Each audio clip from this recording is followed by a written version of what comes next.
MGM was started in 1967 by two brothers, Marshall and Gene Gaskins. Marshall, he passed it down to his three sons, Abe, Zeke, and Joe. They did what they thought was best, and they sold it to a private equity company.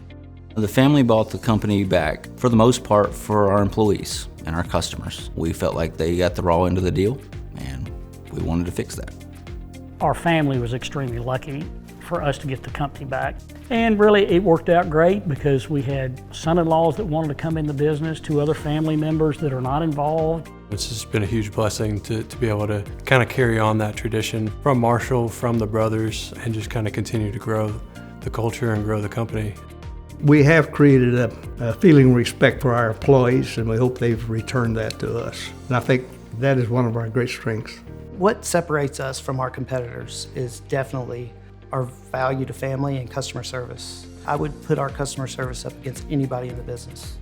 We do everything from start to finish, and that's rare in our industry. A lot of our products are designed by us, where we created products that we thought would fit into the market. I think the contributing factor for continually improving the quality has mainly been just learning from folks that have been there for a long time and problems that they've had over the years. Once the company turned back around and we were bought back by the original family, we were very proud that we stuck around and that we made it work. The main focus is taking care of the people in the company, and that's the family's ultimate goal. Is every day that everybody decides to come in here and work with us, that they're gonna feel appreciated and feel like, you know, what they do matters. When you see the owners of a company come downstairs and literally get their hands dirty, just like they do, that don't motivate anybody. All honest work is honorable. And I think we've tried to instill that in a relationship with our employees.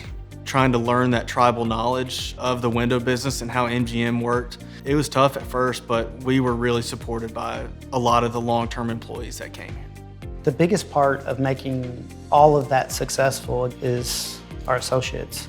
They're the ones that do the work. They're the ones putting the time and effort in to build a good quality product. I think the attitude that we have tried to create in the company is develop a rapport among the people that work with us. I think we've done a good job. I mean, I'm so proud of them. I mean, it's really been a blessing to buy back the company and see them flourish and take this company to another level that we haven't done. There's times when you gotta realize it's time for you to go. And Dad was good about it, and I think we've been fairly good about that. Our long-term vision for MGM is to create a legacy. We want to create a legacy for the family, create a legacy for our employees and our associates and our customers, and become a household name.